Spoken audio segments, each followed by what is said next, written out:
Hola, soy Jorge de Moto Garrido y hoy os vamos a enseñar cómo cambiar la bombona del Alpinestar TEKR Off-Road. Lo primero que tenemos que hacer es quitar la tapa, poner el chaleco airbag en carga, encenderlo.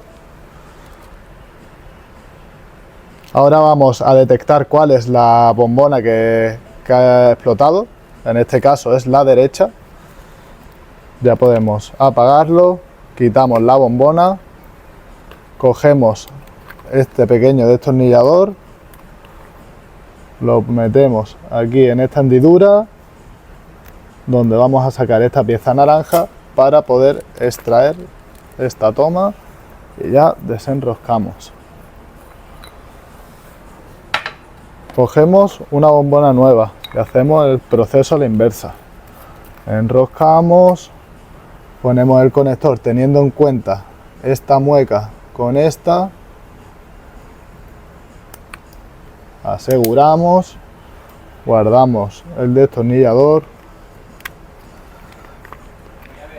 y lo ponemos en su sitio, ¿vale? Ahora, para comprobar que todo está en marcha, volvemos a encender y ya ninguna parpadea. Ya por último ponemos la tapa.